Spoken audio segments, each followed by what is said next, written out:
Autumn has finally arrived in Western New England, bringing with it changing leaves, chilly nights, and of course, plenty of fall fun like apple picking, pumpkin carving, and corn mazes. Through the months of September and October, locals and travelers alike can make a pit stop at Hicks Family Farm, located along the scenic Mohawk Trail. The farm boasts an impressive corn maze that hosts a family-friendly scavenger hunt by day and a frighteningly good haunted maze by night. Now in its 11th year, the maze has grown more popular and gets bigger each year to accommodate the growing crowds that show up looking to get lost in the stalks. Connecting Point's Brian Sullivan traveled to Franklin County to bring us this next story. From this vantage point, it looks just like a field of corn. From this one as well. From this vantage point, it appears there's a place inside the cornfield to gain an even better vantage point. From here, we can see people walking in and out of the cornfields, and families actually buying tickets to do the same. Maybe this isn't just some run-of-the-mill side-of-the-road corn maze. We've been doing this at the Hicks Family Farm for, I think, since our daughter was 1 year old, so maybe like last 7 years. And so it's a family tradition. Every October we come here. Every Saturday and Sunday from the first weekend in September to the last day of October, visitors travel from near and far to the town of Charlemont, Massachusetts to be a part of this fall festival. The corn maze that began as a means of supplementing income has now turned into an annual tradition. 11 years ago, my family went out of the dairy business, and we wanted to continue to keep the farm going. So we did go into the beef business. We do have 35 head of cattle, but we needed somehow to, support the farm. So we came up with the idea of starting up a corn maze. Of course, the fun goes beyond just the corn maze. There's a giant game of checkers available to renew a sibling rivalry. Mini golf, where a dad can teach his daughter the finer points of putting, or not.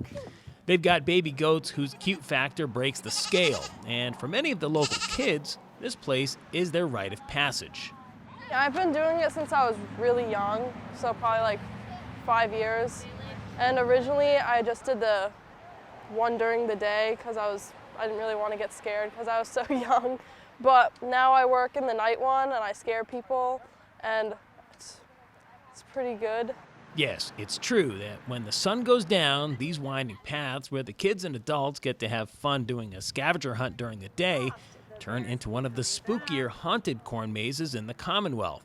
But the haunting doesn't start until early October, and since the maze changes shape every year, none of this happens without a plan. Around March or April, we'll get together on a rainy day and think of, some different paths, different directions, where we want to have the people go. And, we kind of map it out on a piece of paper, and come, June, we plant the corn and come out and process the paths. And the processor-in-chief is none other than Paul Hicks' sister, Joanne. I come out when the corn is just this high, and I just start making paths. I do have a map that I work with. If some corn doesn't, come up in one spot, I might move the path over. I got a little John Deere tractor with a blade on it, and that's why there's no sharp angles, everything's circles. And I start around 4th of July. Luckily, it's a labor of love, because it wasn't always this easy when they planted their first cornfields years ago. My brother says, "Jojo, we need a corn maze." And I went, well, okay. So I only had a hoe and rake, and I'm out here every morning by 6 before it gets too hot, and I like making things. Aside from making these trails, Joanne is also responsible for making all of the signs along the way, including the jokes that the maze wanderers pass by in their quest to find everything on the scavenger hunt list. The theme this year was chickens.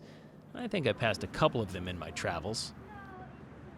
My original plan was to stick around until nightfall for the haunted maze, but the scavenger hunt has been plenty of fun, and I'm not sure my heart can take being scared tonight.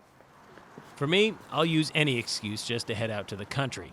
But it was extra special to be joined by so many others who also decided to stop by this cornfield on the Mohawk Trail in the little town of Charlemont. I like it that it's entertaining people. And we get people from all over, and some people never been on a tractor before, or even seen a live chicken, or things like that. And so we're bringing that to everybody.